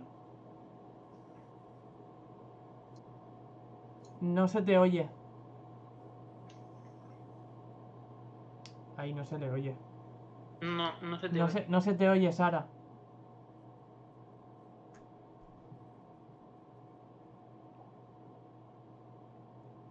Bueno, esto podemos decir que son fallos del directo. Sí. Vaya, tienes el micro abierto y todo, pero no se te oye. A ver, habla. No. No. Pues Lástima. vamos si quieres con otra pregunta, Manel, y Exacto. si Y a quieres ver lo que si sabéis puede. con ella. Vale, mira, tenemos aquí, han lanzado varias preguntas. Vamos a recapitular un poquito. Miquel puntualiza que lo del problema de las tablas de Daimiel es cuando se incendiaron fue debido a las turbas subterráneas que hay y al calor permanente que hubo durante un periodo muy largo sin el aporte de agua y que por eso se permanecieron como incandescentes y bueno, creo que a día de hoy sigue habiendo un incendio subterráneo. No sé si podrías... No, no, además, mira, el Parque Nacional de las Tablas de Daimiel es un parque en el que trabajo casi diariamente y además voy allí presencialmente, está en Ciudad Real, a mí de casa me pilla a 150 kilómetros, pero tengo muy buena relación con gente que trabaja en el parque. A día de hoy el parque no tiene ningún tipo de incendio. Lo que ocurrió en el año 2009 es que el nivel freático bajó muchísimo por los consumos de agua, llovía menos y además estábamos en un periodo seco y cálido. Toda la parte de abajo de las tablas de Daimiel, por debajo de la superficie del agua, todo lo que tenemos acumulado es materia orgánica. Esa materia orgánica, como bien nos dicen, es a la que se llama turbas. Esas turbas, cuando entran en contacto con el oxígeno, se produce autocombustión, es decir, empiezan a quemarse. Literalmente, además, se ven chimeneas de humo que salen de la parte de abajo del suelo. ¿Qué ocurrió en el año 2009? No teníamos agua, se quedan completamente secas debido, como digo, al consumo agrícola, pero también al periodo cálido y seco que estábamos viviendo. Por otro lado, lo que tenemos es una situación en la que ese episodio cálido hace que las temperaturas se disparen en verano y por lo tanto se produce esa autocombustión de las turbas y el parque empieza a inundarse. Se tuvo que hacer un trasvase de emergencia. Hubo que hacer un trasvase de emergencia al parque por una tubería que se conoce como tubería manchega, por la que se llevara agua al Parque Nacional de Emergencia, para que de esa forma se inundara, tuviéramos la lámina de agua y quedaran completamente inundadas y por lo tanto se apagaran las turbas. A día de hoy, el parque está en una mala situación. No, aunque he de decir, hace un mes estaba muy mal y ahora está un poquito mejor gracias a las últimas lluvias que le están viniendo muy bien al parque. Además se han puesto en marcha pozos de emergencia para encharcar toda la parte que sea posible del Parque Nacional, sobre todo de la parte inundada. En este sentido, el Parque Nacional de las Tablas de Daimiel se encuentra ahora mucho mejor que hace un mes, no tiene ahora mismo turbas en autocombustión, pero el riesgo sí que podría estar de nuevo este verano, porque la lámina de agua que tenemos es pequeña en comparación a la que debería haber, y como sea un verano muy cálido, pues a lo mejor nos vemos en el mismo problema que en el año 2009. Gracias por la aclaración, Jonathan. Después tenemos a Cristina que dice, bueno, Sara que ha dicho que va a corregir el micro y va a intentar comunicarse. Y Cristina dice, hablando de Canarias, ¿qué opinión tienes sobre el proyecto de desaladora que propone Vázquez Figueroa? Y la respuesta del No, gobierno de la época. Yo lo no, siento, yo no no lo tengo conozco. información. No lo conozco, lo siento. No conozco el proyecto de desalación. Después tenemos a Dani Mora que dice, estamos hablando, claro que estamos hablando de Canarias con un nivel de vida relativamente bueno, pero ¿cómo le vas a decir a países en desarrollo como Brasil, Indonesia o Venezuela o incluso Nigeria, que son países pobres por definición, que no se desarrollan con el petróleo que tienen debajo de los pies? Como dices, hay que ponerse en la piel de otros y no verlo desde la perspectiva desarrollada de los países europeos. Si China, bueno, y la reflexión de siempre, ¿no? Que si los tres grandes, China, Estados Unidos y Brasil, tiran de petróleo, por mucho que Europa haga, que no esperemos milagros. Pues aquí desde luego la pregunta de Daniel Mora es una pregunta que sale en absolutamente todas las cumbres mundiales del clima, en todas. Y aquí nos vemos con una situación muy clara. Para todos los que estamos conectados, tenemos que tener en cuenta que efectivamente, como dice el compañero Daniel, España, Francia, Alemania, Estados Unidos, a lo largo de décadas hemos consumido carbón y petróleo para crecer y alcanzar el nivel de vida y de estabilidad que tenemos a día de hoy. Algo totalmente innegable. A día de hoy son países que están en vías de desarrollo, como decía Daniel, India, Brasil, otros países de Latinoamérica que quieren aprovechar este carbón y este petróleo para hacer crecer su economía. Clarísimamente, aquí hay una situación muy clara en la que en todas las cumbres del clima hay países que se oponen a la reducción de estos tipos de combustibles, porque ellos responden claramente cada vez que tenemos una cumbre del clima. O sea que vosotros lo habéis estado haciendo durante años y ahora no nos vais a dejar a nosotros hacerlo para que alcancemos este nivel de vida. Clarísimamente. En el año 2015 yo participé en la cumbre del clima de París, de hecho desde entonces me toca irme a todas las cumbres, y allí lo mostraron. Algunos países en vías de desarrollo dijeron que no querían el Acuerdo de París porque ellos ahora estaban en la senda del crecimiento asentados sobre el carbón y el petróleo. Por lo tanto, no querían abandonarlo porque era lo que tenían como combustible barato y lo que les estaba permitiendo salir adelante como país. ¿Qué se debe hacer aquí? Para algunas de estas cosas tenemos un fondo verde por el clima y ese fondo verde por el clima, entre otras cosas, lo que pretende hacer es una transferencia de tecnologías a los países en vías de desarrollo, pero recae ese gasto económico sobre los países desarrollados. Es decir, para que nos entendamos, países desarrollados tendrían que costear que India, Brasil y todos los países en vías de desarrollo pongan aerogeneradores, placas solares, energía hidroeléctrica. Y aquí hay países en vías de desarrollo que se niegan, porque ellos dicen que no se van a gastar el dinero en ponerle las energías renovables a otros que están en crecimiento. Sin dudarlo, este tema es un tema que efectivamente nos hace ponernos en la piel del otro, porque ¿cómo le vamos a decir a una ciudad de la India, donde prácticamente el 100% de sus habitantes están con hambruna, que no quemen carbón para hacer la comida? Esta situación, desde luego, hay que cambiarla, pero se tiene que cambiar con el apoyo de las grandes potencias. Vale, a ver. La gente se va animando. Antonio Galván dice que quería preguntar acerca de los planes de acción por el clima y la energía sostenible, entre ellos el famoso pacto de alcaldías por el clima, el gran pacto europeo, que va un poco en esta onda, que si son de utilidad y si pueden llegar a ser eficaces. Sí, aquí hay una parte, hay como distintos bloques. Por un lado, el pacto de alcaldes o los pactos que puedan hacer en término municipal son básicos, porque en los municipios también se puede regular mucho la cantidad de gases de efecto invernadero que se hacen, o se pueden aplicar muchas políticas de movilidad para disminuir la cantidad de dióxido de carbono que se emite cuando cogemos el coche en vez de coger un autobús que se mueva con gas.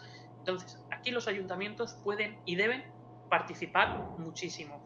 Por otro lado, a nivel autonómico también se pueden hacer políticas autonómicas. Yo hablo de mi tierra, de la que más conozco. Aquí tenemos una ley de cambio climático, una estrategia regional de cambio climático, un informe regional de cambio climático sobre el que se asentaron todas estas políticas, y se trabaja en esa línea para reducirlo. Por lo tanto, a nivel autonómico también. A nivel nacional, en el término de las cumbres del clima, los países tienen que hacer lo que se denominan los NDC. Los NDC son los compromisos que los países mandan a Naciones Unidas, en los que se comprometen a reducir las emisiones en el porcentaje que hay que descrito. En el caso de la Unión Europea, hemos de decir que desde el año 2015, desde la Cumbre de París, los países de la Unión Europea, algunos de ellos, están entre los más ambiciosos del mundo para reducir sus emisiones de gases de efecto invernadero. Es decir, tienen los NDC más ambiciosos.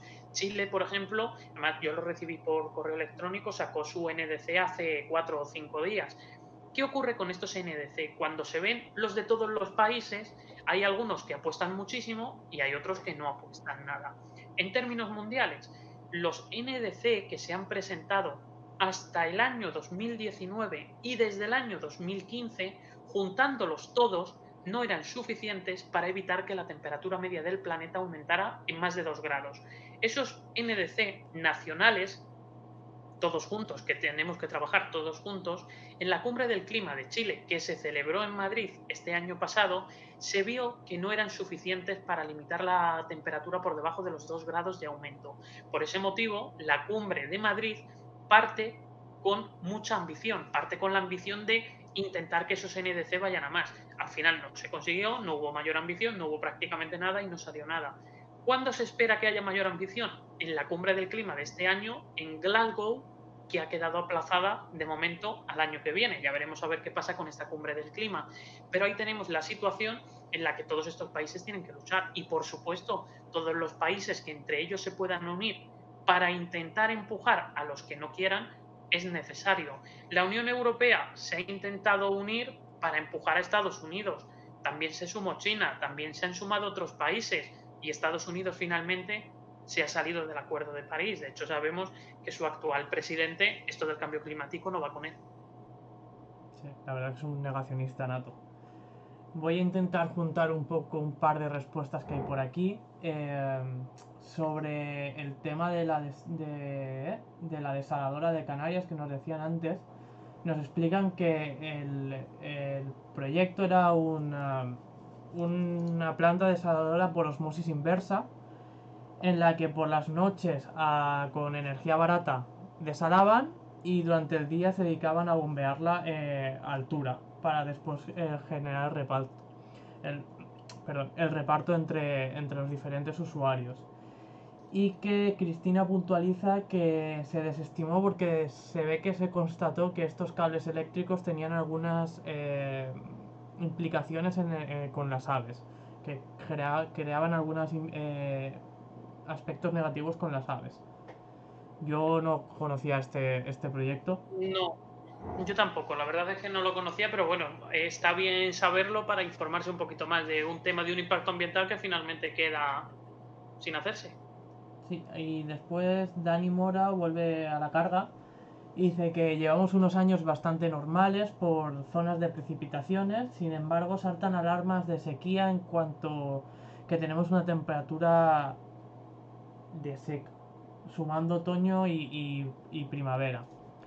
¿No da la sensación de que desde los años 90, con sequías que encadenaron varios años seguidos, se ha hecho bastante poco en esta cuestión, en la gestión de los recursos hídricos?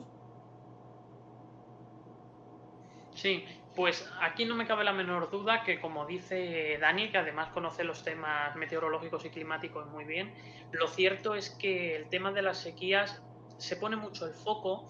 Además, la sequía yo una vez lo definí como una sombra permanente del cambio climático que tenemos en los medios de comunicación. ¿Qué es lo que ocurre? Que a poco que está una semana sin llover, hay medios de comunicación que hablan de sequía y a lo mejor no estamos en sequía, pero sí que es cierto que es un fenómeno natural en nuestro clima. El clima mediterráneo tiene sequías de forma periódica, pero sí que en los últimos años estamos en principio pareciendo sequías que a lo mejor pueden llegar a ser incluso más intensas. De hecho, hace un par de años tuvimos unas sequías muy severas en algunos puntos de la península ibérica y de hecho aquí sí que tenemos que decir que algunas de estas sequías nos han provocado situaciones verdaderamente de necesidad y lo hemos visto, por ejemplo, en los últimos años en el interior peninsular con embalses que se han quedado completamente secos, pero sí que es muy cierto que se pone muchísimo el foco mediático en el tema de las sequías, pero sí que también es cierto que es un riesgo muy recurrente que tiene una grandísima afección en una amplia extensión de territorio y sin duda tenemos que seguir conviviendo con esto. Lo que sí que debería quedar muy claro es que en este caso quizás sea la Agencia Estatal de Meteorología la que deba dar la información por sequía y hasta que AEMET no se pronuncie o la comunidad autónoma no se pronuncie, no se hable de sequía, porque tenemos distintos tipos de sequía, distintos tipos de intensidad de las sequías, y son los organismos especializados los que tienen que decir, estamos en sequía a partir de ahora.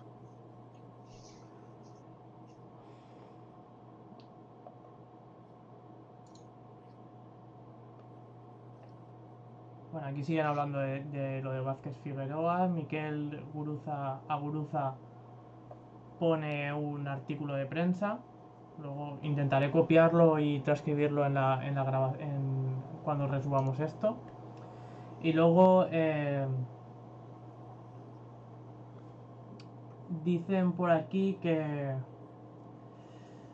el procedimiento propuesto por Vázquez Figueroa adolecía de un derecho fundamental, su imposibilidad de traslado.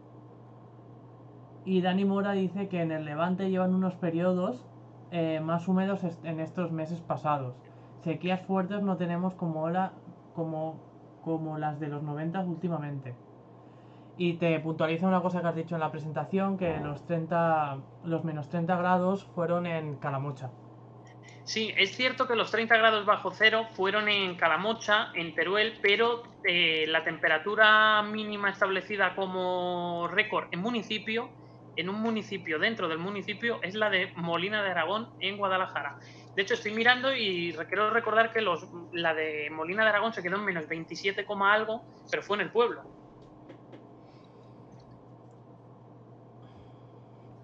Ya es una temperatura que hace fresquito. Bueno, yo creo que ya no hay más preguntas por aquí. Vamos a ver si Sara ha conseguido conectar. Que no la veo. Sara, si estás ahí, haz una señal. No, creo que no está. Una lástima. Y bueno, si nadie tiene nada más que preguntar o alguna duda de lo que ha dicho Jonathan. Bueno, Leticia puntualiza que cada confederación hidrográfica tiene sus propios planes planes especiales de sequía. Creo que Sara... Hola, Sara. Hola, ¿me escuchan? Sí, te escuchamos perfectamente.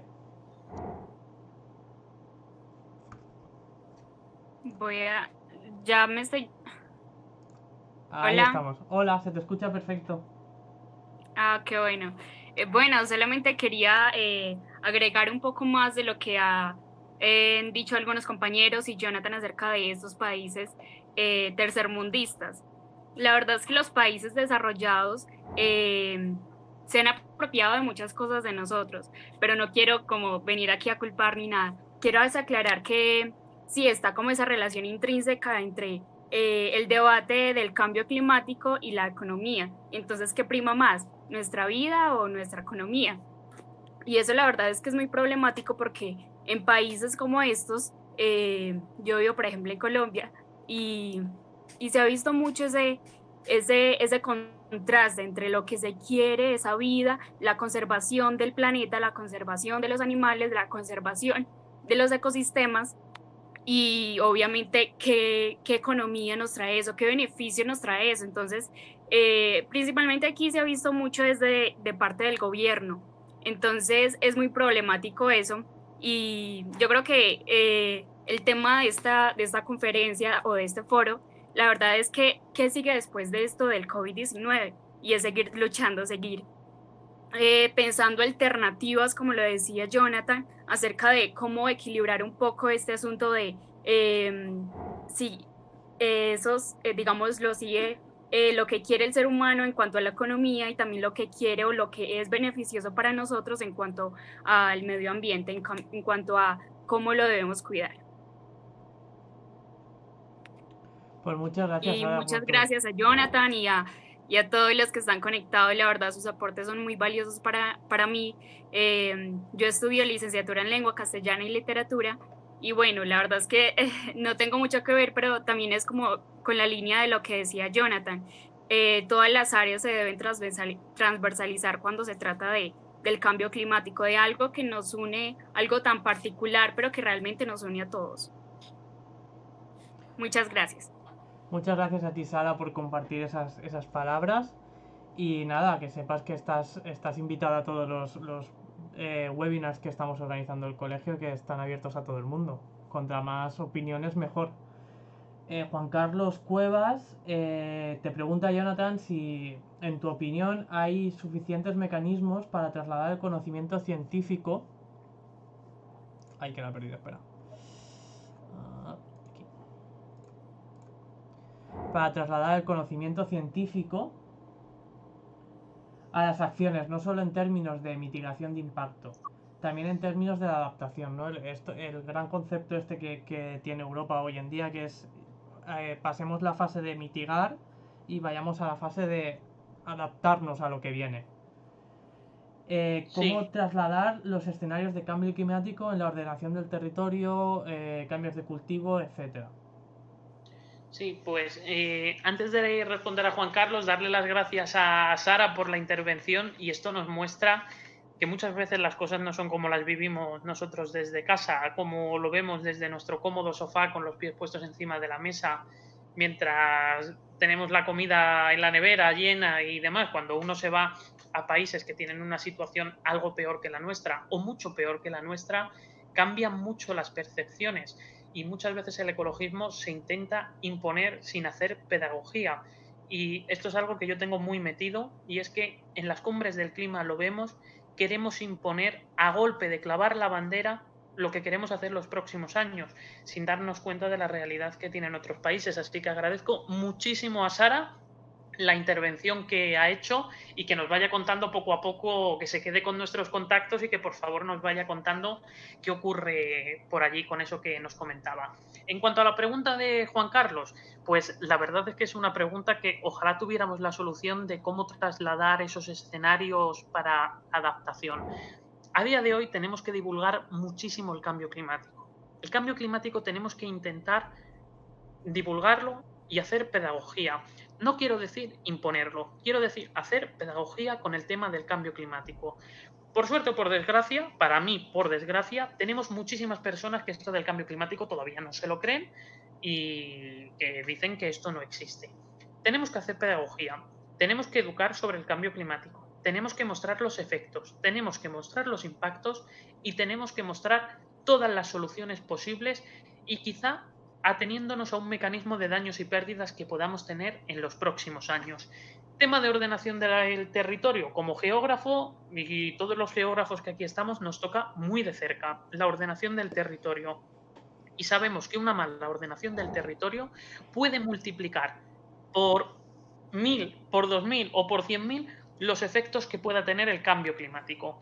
¿Cómo adaptarnos haciendo una buena ordenación del territorio? Pues una buena ordenación del territorio, lo que deberíamos hacer es que con una hipotética ley del suelo, una nueva ley de costas, tener en cuenta los escenarios de cambio climático que podamos tener e ir a podemos decir, a un mecanismo de adaptación al cambio climático. Si sabemos que el cambio climático en los próximos años, y ya lo estamos constatando, se va a comer varios metros de muchas playas de España, de muchas y muchos metros, lo que no puede ser es que en el año 2016 se aprobara una nueva ley de costas que permitiera construir 80 metros más cerca de lo que permitía la anterior. Nada menos que 80 metros. El día que se aprobó esa nueva ley de costas en el Congreso de los Diputados, ese mismo día por la mañana, un proceso de ciclogénesis explosiva estaba provocando olas de más de 10 metros en el Cantábrico y se estaba tragando muchas de las playas de Galicia, Asturias, Cantabria, y dejando daños en multitud de chiringuitos, restaurantes, casas en primera línea de costas. Y ese mismo día que se aprueba la nueva ley de costas, teníamos un ejemplo en directo de lo que estaba sucediendo, y multitud de científicos diciendo esto puede ir a más, no podemos construir más cerca del mar porque además vamos a poner en riesgo a las personas. ¿Se hizo adaptación en el año 2016 en el tema de costas? No, en absoluto. La nueva ley de costas, si se quiere hacer una nueva o se le pretende dar una vuelta, lógicamente los escenarios de cambio climático tendrá que tenerlos en cuenta, pero lo mismo nos pasará con la agricultura, que era el otro punto de la pregunta. La agricultura tiene que ir a una adaptación.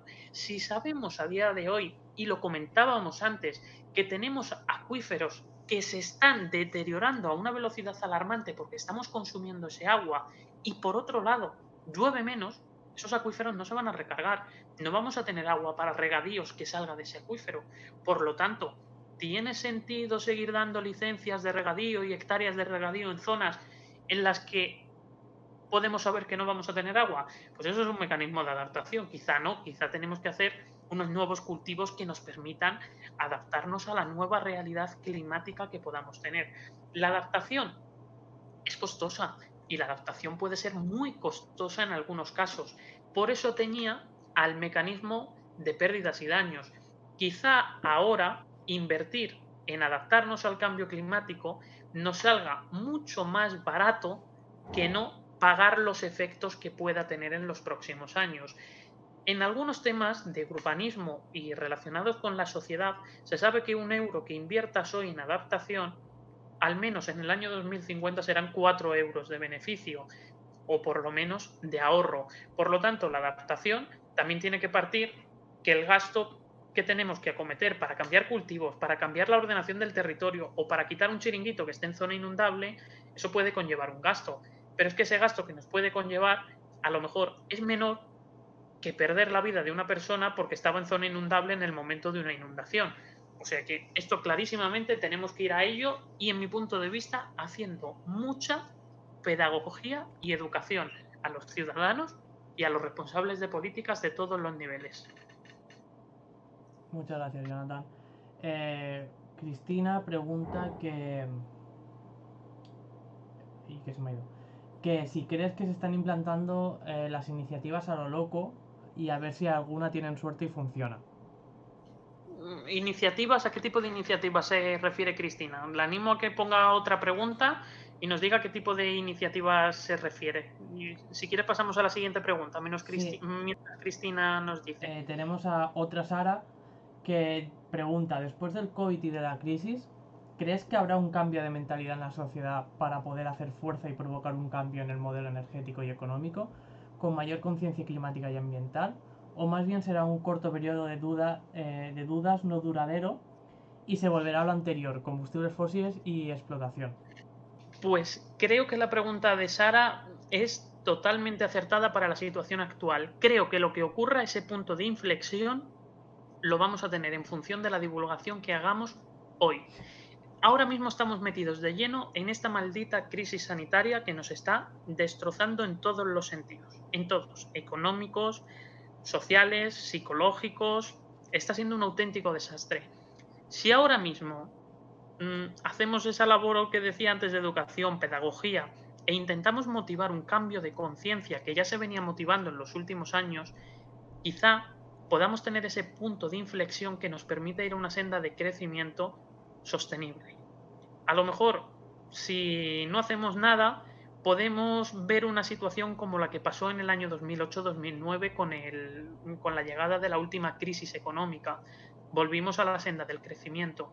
En el año 2009, cuando comenzó la anterior crisis económica, la crisis económica de los países occidentales, esta reciente que acabamos de dejar atrás, como quien dice, tuvimos un descenso en las emisiones mundiales bastante notable, muy notable, pero duró muy poquito tiempo. Justamente aprovechando esa crisis, salieron candidatos a dirigentes de políticos negacionistas del cambio climático que apostaban por una recuperación rápida de la economía, una recuperación muy rápida del empleo y una recuperación muy rápida del Producto Interior Bruto, quitando el problema del cambio climático de encima porque, a su entender, nos estaba ralentizando.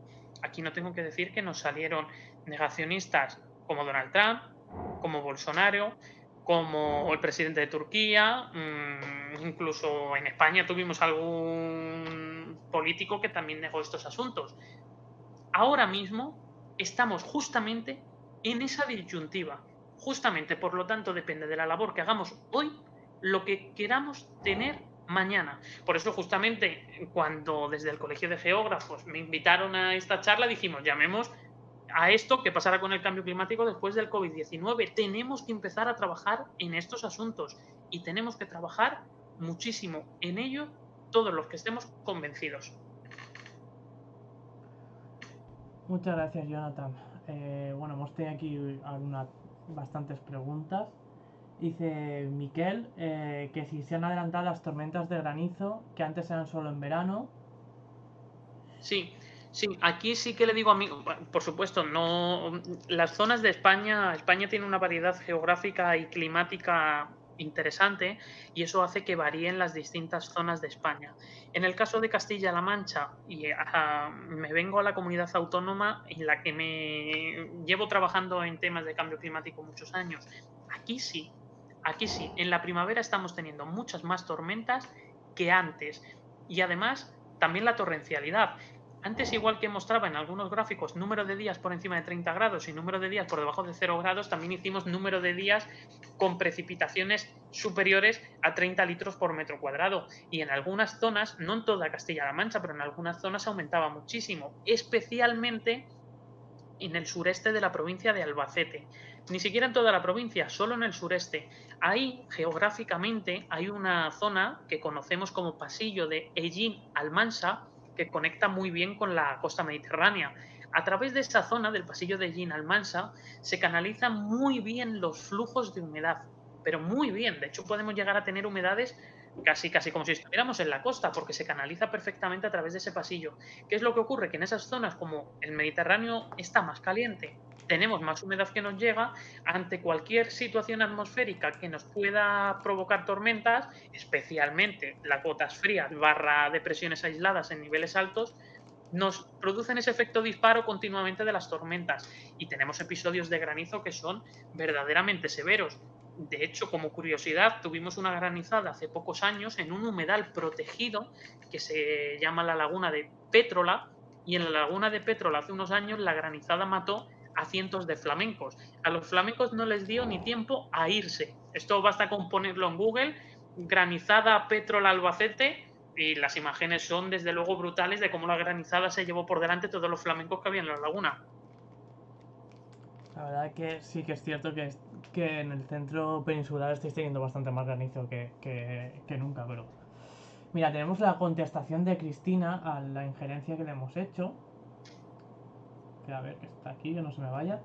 Y dice que se refería a exportar iniciativas que se ponen en función... Vaya. Exportar iniciativas que se ponen en funcionamiento para la reducción del CO2 en países europeos y que en ellos funcionan, pues extrapolan, por ejemplo, se me ocurren los centros peatonales que en algunas ciudades europeas se dan y se quieren extrapolar a ciudades pequeñas, pueblos o pueblos grandes. Sí, estoy leyendo yo también la pregunta para ver si... Sí, desde luego que hay iniciativas que se están exportando y además tenemos muchísimas ONGs, asociaciones trabajando en algunos países para participar en estos temas de reducción de emisiones.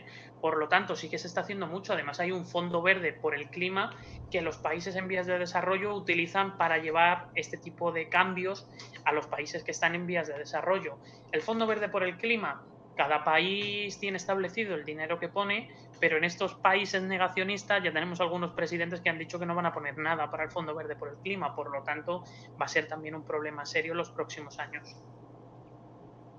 Vale, Cristina también añadía por ahí que o la nueva medida que se está realizando en algunos países, como es el cierre de las centrales eléctricas de carbón para comprar esa misma energía a países como Marruecos. Sí, eso nos estamos encontrando con ello porque el tema energético, desde luego, que hay que revisarlo en todos los países, absolutamente en todos, y especialmente en aquellos que tenemos, podemos decir, la capacidad de tener otro tipo de energías. En este sentido, está claro porque hasta hace unos años y todavía ahora nos llega gas de Argelia y tenemos la capacidad de poner energías renovables y limpias, porque además esto tiene problemas geopolíticos. ¿Qué ocurre cuando Argelia ha tenido algún enfado con algún país occidental? Literalmente cierra el grifo del gas. Literalmente cierra el grifo del gas. ¿Por qué España tiene reservas estratégicas del Estado gasísticas? Justamente por si tenemos algún problema geopolítico y Argelia nos cierra el grifo. El proyecto Castor en las costas del Mediterráneo, que se clausuró hace unos años porque estaba produciendo movimientos sísmicos, el proyecto Castor era una reserva estratégica del Estado para gas, y así de esa forma teníamos un gas disponible durante unos días en caso de una discusión matrimonial con Argelia. Sí, bueno, ahí lo de esto que comentas, un problema geopolítico muy importante no hace muchos años en Europa fue cuando los rusos decidieron cerrar el gasoducto, Claro, que media ahí Europa se moría congelada, literalmente. aquí también tenemos una situación en la que geopolíticamente nos puede interesar ser autosuficientes en temas energéticos. ¿Por qué depender de otros países Argelia o Rusia, con las complicaciones que tenemos políticas continuamente, pues a lo mejor nos interesa ser autosuficientes en este sentido. Muy interesante la reflexión. Bueno, yo creo que podemos ir cerrando ya el webinar. Llevamos casi 2 horas de charla.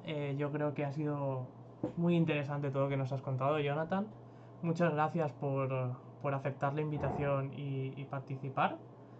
Sí, además, si me puedes, aquí ya para despedirme, si quieres, pues me despido a cámara, que veo que está puesto el cartelito. Claro. Y si quieres, muchas gracias, Manel. Y la verdad es que solamente puedo decir que muchísimas gracias a todos. Veo, ahora he conseguido abrir la ventanita del chat. Tienes la pantalla en negro, la cámara en negro. Ahora. He visto que además había comentarios, además Juan Carlos, buen amigo, nos decía que en Castilla-La Mancha ya llevamos 2 pedriscos. La verdad es que este fin de semana pasado, especialmente el sábado, tuvimos un pedrisco brutal en Castilla-La Mancha, en algunas zonas que antes teníamos una pregunta del tamaño de pelotas de golf. De hecho, había gente que nos mandaba las fotos al Departamento del Tiempo de Castilla-La Mancha Media y las fotos eran increíbles. El granizo del tamaño de pelotas de golf en algunas zonas en las que ningún estudio de los que conocemos hasta ahora en esas zonas de Castilla-La Mancha nos hablaban de pedrisco tan grande, y lo hemos tenido este sábado. Y por cierto, decirle a Juan Carlos Wengel, que además nos hablaba del pedrisco, que se prepare para la que viene este fin de semana también en Castilla-La Mancha. Pero al margen de esto, muchísimas gracias a todos y a todas por la participación. Muchas gracias a la Delegación Territorial del Colegio de Geógrafos en la Comunidad Valenciana por la invitación.